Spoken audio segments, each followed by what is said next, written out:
प्यारे बच्चों, खास करके 9th क्लास के छात्रों के लिए अभी हम लोगों का साइकोलॉजी चल रहा है और साइकोलॉजी में हमने पढ़ा है सेल के संबंध में। सेल के डिफरेंट ऑर्गेनेल्स को भी हमने देखा। प्रोकैरियोटिक यूकैरियोटिक सेल में डिफरेंसेस देखा। एनिमल सेल और प्लांट सेल में अंतर को देखा। एनिमल सेल और प्लांट सेल के अल्ट्रा स्ट्रक्चर को पढ़ा। अब हमको इन डिटेल्स में कुछ सेल ऑर्गेनेल्स ऐसे हैं हमें चर्चा करनी है बच्चों। जैसे एक पहला सेल ऑर्गेनेल्स है आपका माइटोकॉन्ड्रिया। आइए हम अल्ट्रा स्ट्रक्चर माइटोकॉन्ड्रिया की देखेंगे। Ultra structure of mitochondria.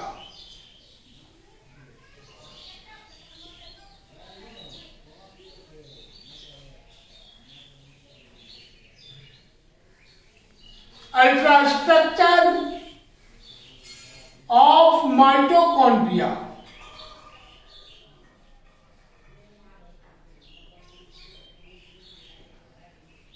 Mitochondria का अल्ट्रा स्ट्रक्चर और व्हाट इज अल्ट्रा स्ट्रक्चर हमने नेक्स्ट डे बताया था, इसके पहले बताया था। तो बच्चों, इलेक्ट्रॉन माइक्रोस्कोप के द्वारा देखी गई स्ट्रक्चर को अल्ट्रा स्ट्रक्चर कहते हैं।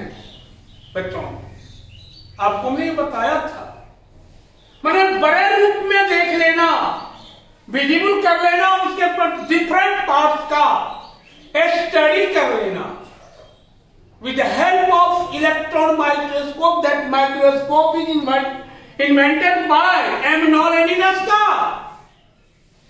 तो वही कहलाता है आपका अल्ट्रा स्ट्रक्चर। और बच्चों, माइटोकॉन्ड्रिया के अल्ट्रा स्ट्रक्चर को हमें देखना है तो हमें यह पता है कि माइटोकॉन्ड्रिया स्कैटर्ड विदिन साइटोप्लाज्म और ये रड लाइक या ग्रेन लाइक ग्रेनुलर स्ट्रक्चर, यह राउंडेड स्ट्रक्चर है। इट इज स्कैटर्ड,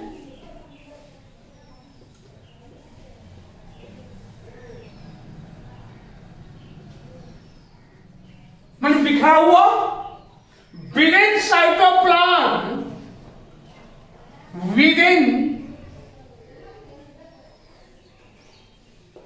साइटोप्लाज्म,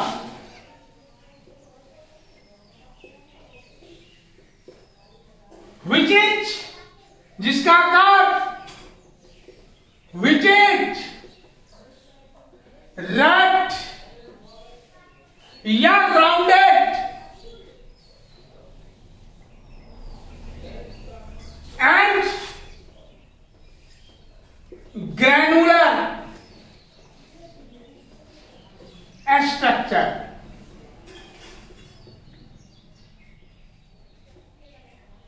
ये इस रूप में इन द टाइम ऑफ जिस समय ये साइटोप्लाज्म में स्कैटर्ड होते हैं उस समय इनका शेप रड के जैसा गोलाकार या दानेदार संरचना होता है।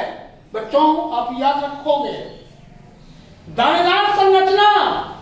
और ये माइटोकॉन्ड्रिया जो है ये थ्रेड लाइक भी होते हैं, धागों के जैसा, थ्रेड लाइक स्ट्रक्चर। इनका आविष्कार सबसे पहले बेंडा ने किया था। माइटोकॉन्ड्रिया का आविष्कार बेंडा ने किया था। और बच्चों, ये प्लांट सेल में इनकी संख्या जंतु या एनिमल सेल से कम होता है।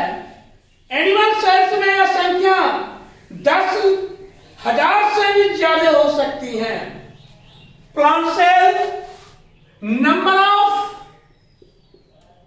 Number of mitochondria, number of mitochondria is maximum, number of mitochondria is maximum in animal cells, in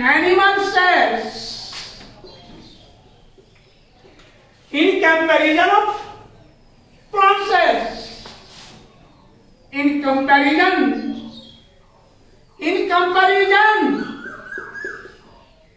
of plant cells, plant cells की तुलना में ये एनिमल सेल्स की, ये एनिमल सेल्स में माइटोकॉन्ड्रिया की संख्या प्लांट सेल्स की तुलना में अधिक होता है बच्चों, अधिकतम होता है।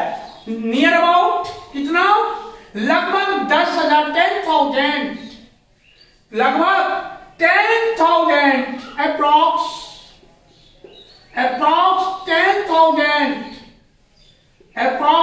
10,000, लगभग 10,000 माइटोकॉन्ड्रिया एनिमल सेल्स में पाए जाते हैं।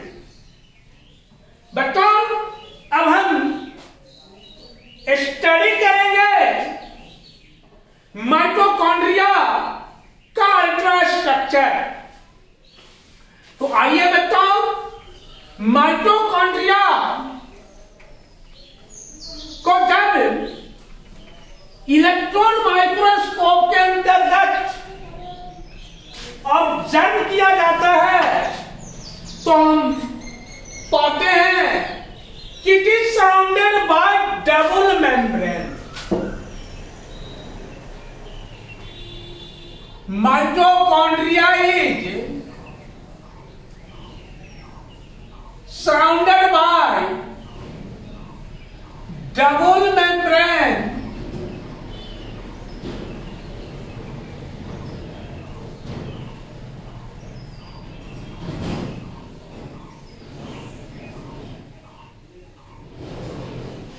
It is surrounded by double membrane. इसके बाहरी मेम्ब्रेन को आउटर मेम्ब्रेन, इसके बाहरी मेम्ब्रेन को आउटर मेम्ब्रेन कहते हैं और इसके भीतरी मेम्ब्रेन को इनर मेम्ब्रेन।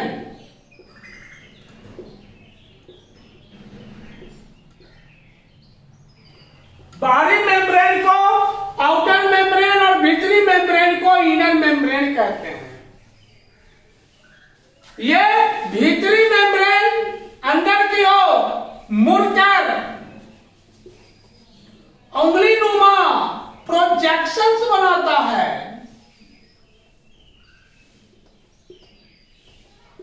जिस उंगली नुमा प्रोजेक्शंस को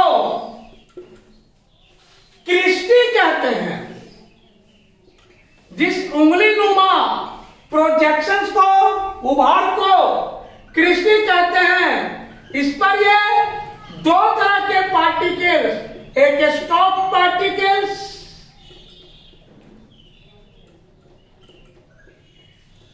और दूसरा सेसाइल पार्टिकल्स पाए जाते हैं।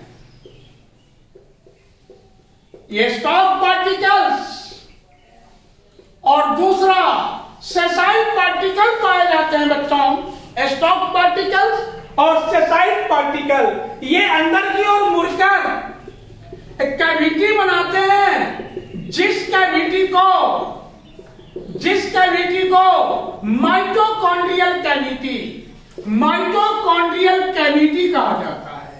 Mitochondrial cavity.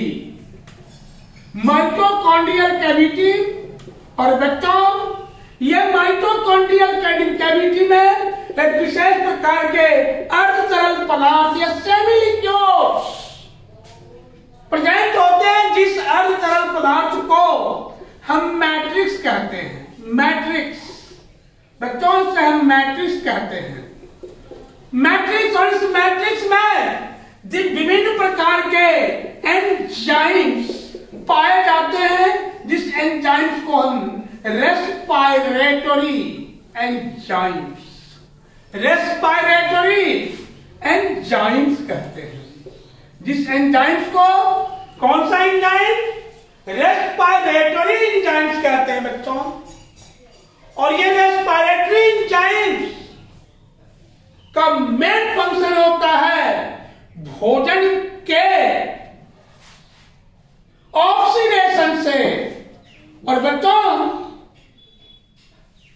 इसमें भी अपना डीएनए का राइबोसोम होते हैं, जिसमें अपना कुछ प्रोटीन बनाने में ये सक्षम होते हैं। डीएनए और प्लस क्या, राइबोसोम, दोनों। DNA it is form by DNA, ठीक है बच्चों, DNA plus ribosome, DNA plus ribosome, ये पाए जाते हैं बच्चों। तो अभी हमने देखा माइटोकॉन्ड्रिया का फंक्शन। माइटोकॉन्ड्रिया हमने बताया कि surrounded mitochondria surrounded by double membrane, surrounded by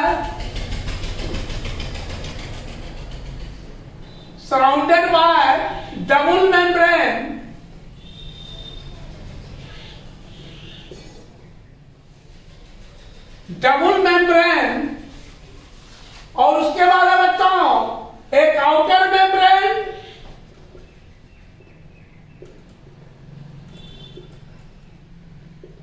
दूसरा इनर मेम्ब्रेन,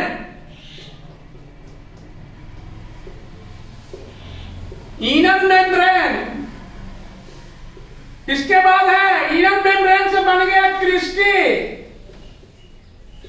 क्रिस्टी बनाया माइटोकॉन्ड्रियल कैविटी, और क्रिस्टी पर दो तरह का पार्टिकल्स, सेसाइल पार्टिकल्स और स्टॉप पार्टिकल्स।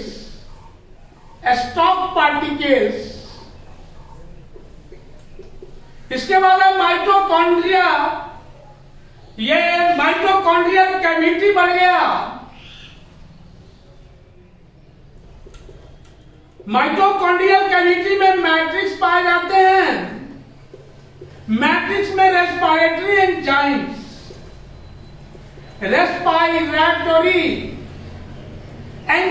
होते हैं। मैट्रिक्स में रेस्पिरेटरी एंजाइम्स होते हैं बच्चों। अब है function of mitochondria. Function mitochondria के कार्य।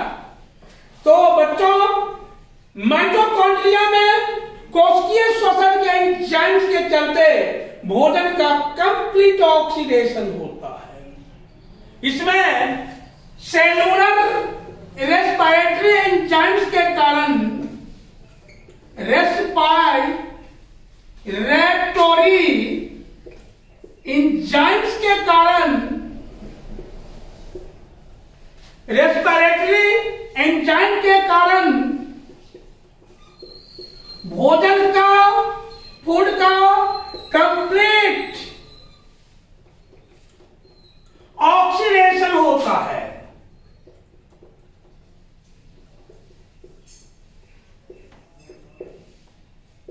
याद रखोगे बच्चों, फूड का कंप्लीट ऑक्सीडेशन, और फूड के कंप्लीट ऑक्सीडेशन के कारण जो है इससे ढेर सारी एनर्जी का निर्माण होता है। कंप्लीट ऑक्सीडेशन के कारण,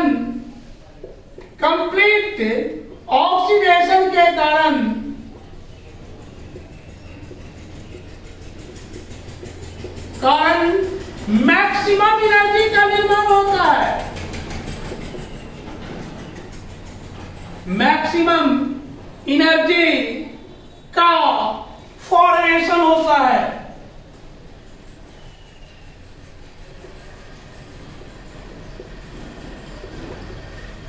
बच्चों, ये एनर्जी माइटोकॉन्ड्रिया में एडिनोसिन ट्राइफॉस्फेट के रूप में फॉर्मेट एनर्जी, फॉर्मेशन होने वाले एनर्जी,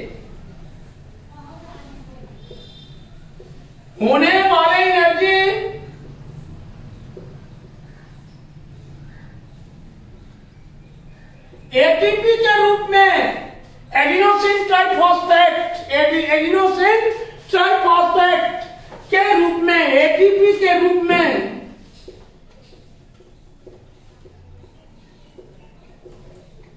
स्टोर्स होते हैं बच्चों, संचित होते हैं, एटीपी के रूप में संचित होते हैं। इसी कारण से माइटोकॉन्ड्रिया को क्या ऊर्जा का पावर हाउस या विद्युत गृह कहा जाता है। इसी कारण से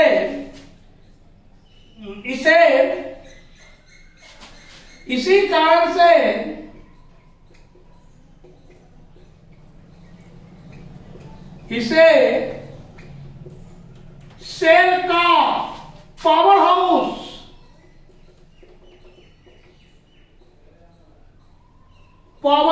कहा जाता है।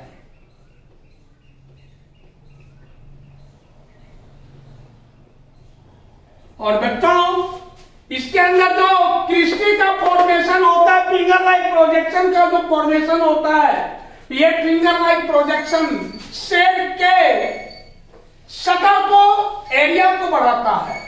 क्रिस्टी सेल सरफेस को इंक्रीज करता है। क्रिस्टी सेल सरफेस को इंक्रीज करता है बच्चों। तो ये हुआ आपका माइटोकॉन्ड्रिया का फंक्शन। तो हमने अभी माइटोकॉन्ड्रिया का स्ट्रक्चर, किस तरह का स्ट्रक्चर, अल्ट्रा स्ट्रक्चर को देखा, माइटोकॉन्ड्रिया के फंक्शन को देखा बच्चों। अब हम इसके बाद दूसरा सेल ऑर्गेनेल्स है गोल्गी बॉडी, हम उसकी चर्चा करेंगे। गोल्गी बॉडी का अल्ट्रा स्ट्रक्चर,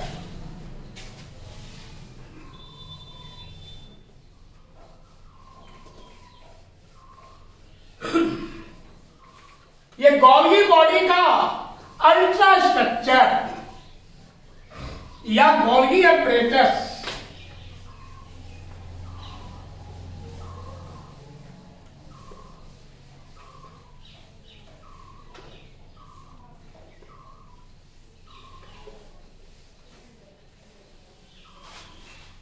गोल्गी एपरेटस या गोल्गी बॉडी, ये गोल्गी एपरेटस या गोल्गी बॉडी या गोल्गी कम्प्लेक्स भी इसको बोलते हैं। इसको क्या बोलते हैं?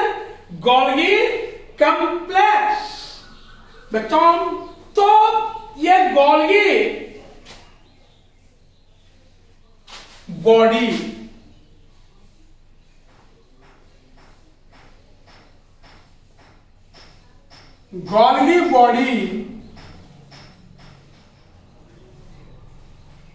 या Golgi complex, Golgi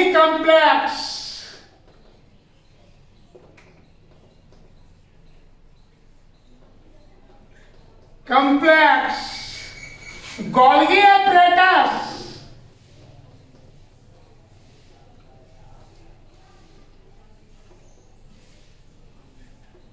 Golgi apparatus.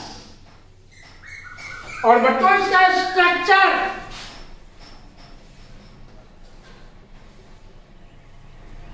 And function,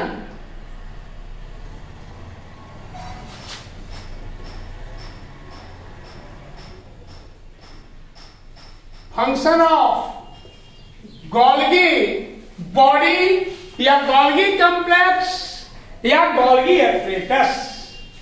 इसके संरचना और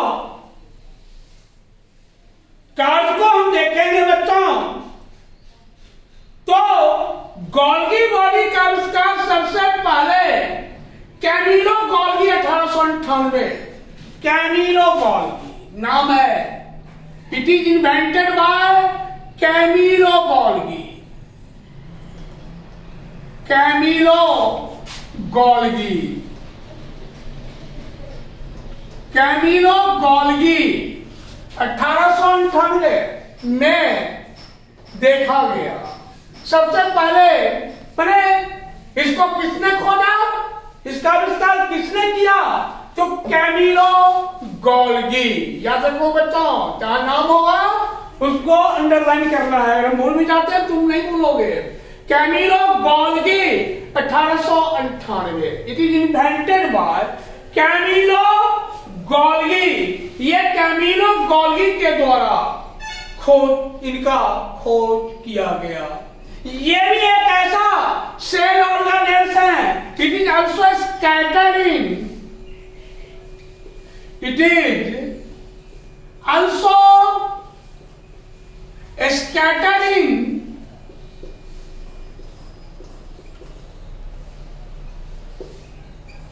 it is also scattering cytoplasm। ये भी साइटोप्लाज्म में बिखरे होते हैं बच्चों, ये साइटोप्लाज्म में बिखरे होते हैं बच्चों। प्लांट सेल और एनिमल सेल के गोल्गी कॉम्प्लेक्स में थोड़ा अंतर जाने हम। तो प्लांट सेल के गोल्गी कॉम्प्लेक्स में छड़ के समान रचना होता है, जिस कारण से उसे हम dictyosomes in plant cells, in plant cells, in plant cells rod like structure present, rod like structure पाए जाते हैं present, which is called rod-like structure present, which is called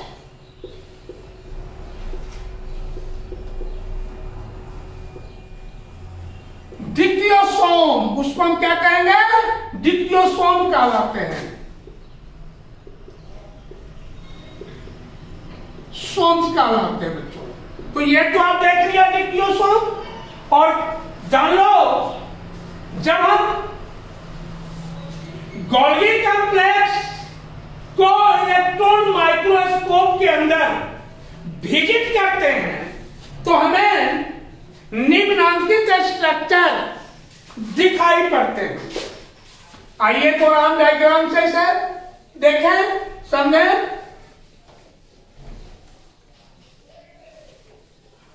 ये गोल्गी कॉम्प्लेक्स का अल्ट्रा स्ट्रक्चर हम अगर करते हैं, that means electron microscope से हम विजिट करते हैं, तो निम्नलिखित स्ट्रक्चर हमें दिखाई देता है।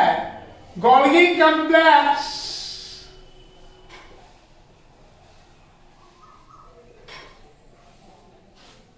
को अल्ट्रा स्ट्रक्चर को विजिट करने पर अल्ट्रा स्ट्रक्चर को विजिट करने पर या को ऑब्जर्व करने पर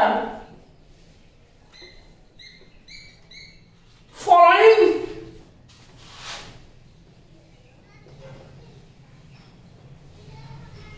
स्ट्रक्चर विजिबल या फॉलोइंग स्ट्रक्चर को हम देखते हैं।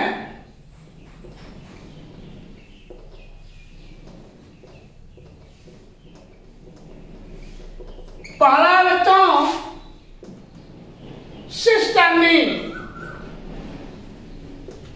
सिस्टर्नी। दूसरा है वैक्यूअल और तीसरा है वेजाइकल। वेजाइकस, सिस्टर्नी, वैक्यूल और वेजाइकल। जब हम गोल्गी बॉडी का ऑब्जर्वेशन और अवलोकन इलेक्ट्रॉन माइक्रोस्कोप के द्वारा देखते हैं तो हमें ये तीन चीजें दिखाई देती है बच्चों। तो यह सिस्टर्नी समानांतर नलिकाओं का एक समूह होता है। फिगर से देखिए,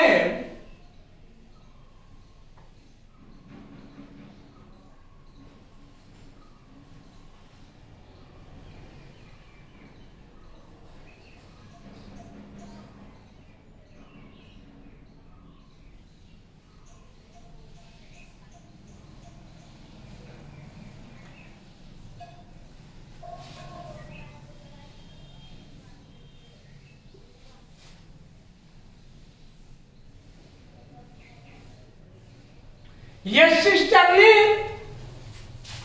समानांतर नलिकाओं का समूह है जो फ्लैट टाइप के होते हैं, जो फ्लैट होते हैं, चिपके होते हैं।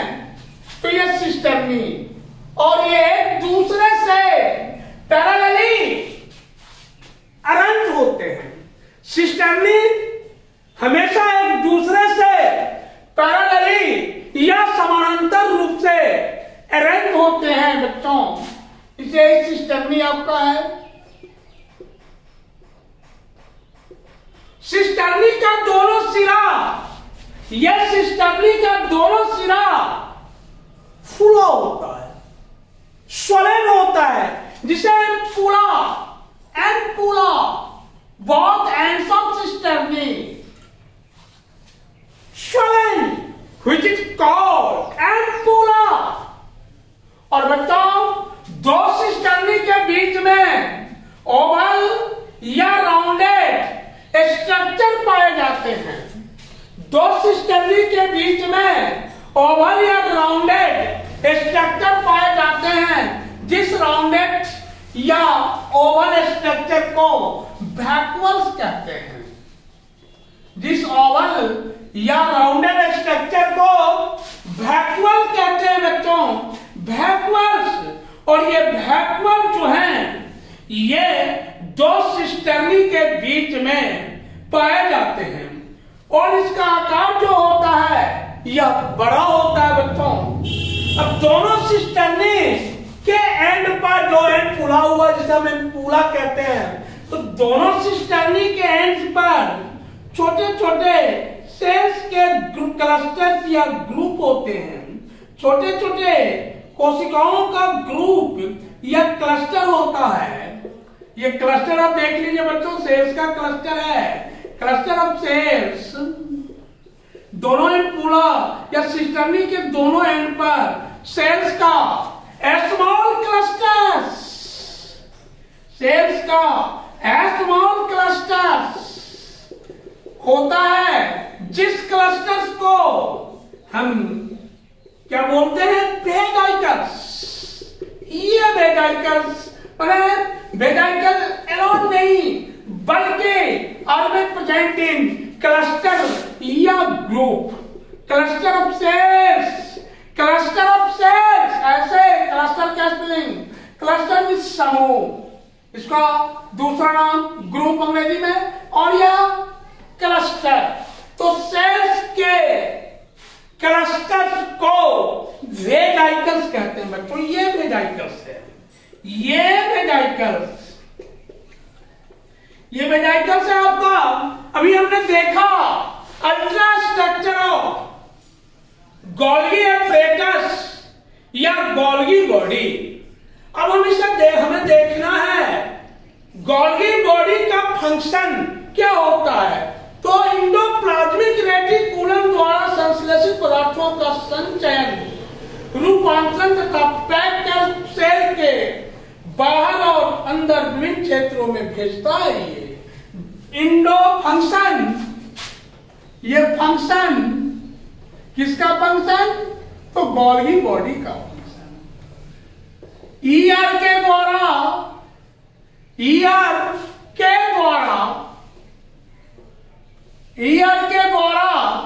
सिंथेसिस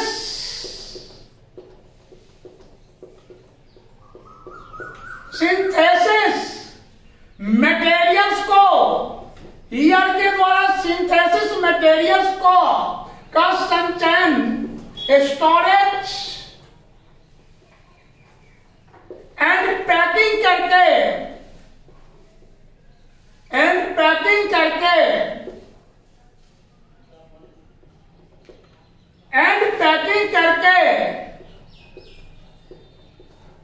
सेल्स के डिफरेंट ऑर्गन्स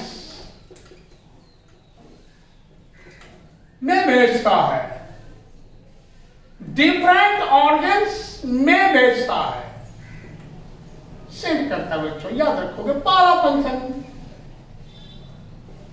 जो भी ईआर के द्वारा संश्लेषित पदार्थ है उनका यह स्टोरेज एंड पैकिंग दोनों करके सेल के विभिन्न ऑर्गन्स को भेजने का काम करता है।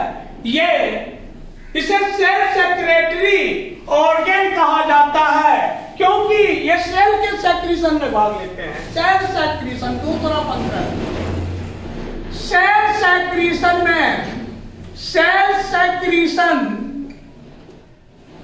में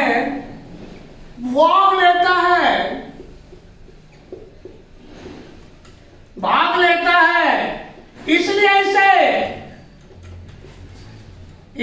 इसे सेल का सेक्रेटरी ऑर्गन, इसलिए इसे सेल का सेक्रेटरी ऑर्गन्स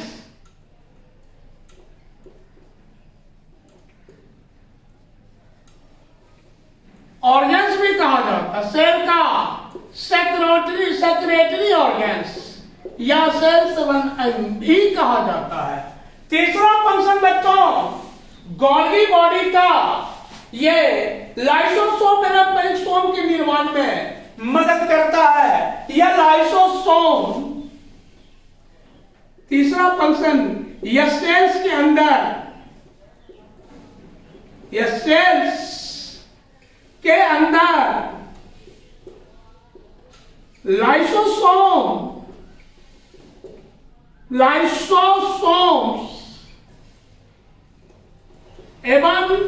लाइसोसोम्स एवं पेरिक्सोम्स का फॉर्मेशन करता है। पेरिक्सोसोम का फॉर्मेशन करता है बच्चों, लाइसोसोम एंड पेरिक्सोसोम का फॉर्मेशन करता है। यह सेल के अंदर लाइसोसोम एवं पेरिक्सोसोम्स का फॉर्मेशन करता है। कुछ परिस्थितियों में इनमें समान ग्लूकोज से जटिल ग्लूकोज का निर्माण होता है। ये नॉर्मल ग्लूकोज से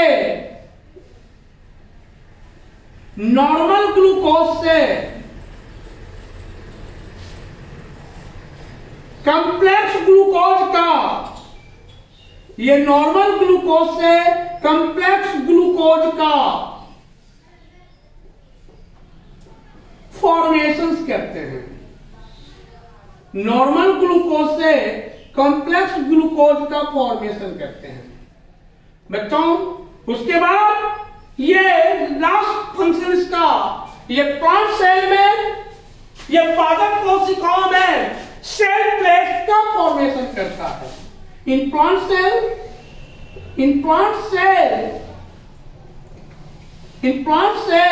में ये cell plate, in plant cell में ये सेल प्लेट का फॉर्मेशन करता है बच्चों। तो ये गोल्गी बॉडी का अल्ट्रा स्ट्रक्चर एंड फंक्शन हम लोगों ने देखा। इसके पहले हमने माइटोकॉन्ड्रिया का अल्ट्रा स्ट्रक्चर और फंक्शन को देखा बच्चों। आप इसे अच्छी तरह से किताब में देखेंगे, पढ़ेंगे, समझने का कोशिश करेंगे। कहीं प्रॉब्लम होगी तो आप पूछ सकते हैं, इसमें कहीं कोई दिक्कत नहीं है बच्चों। धन्यवाद।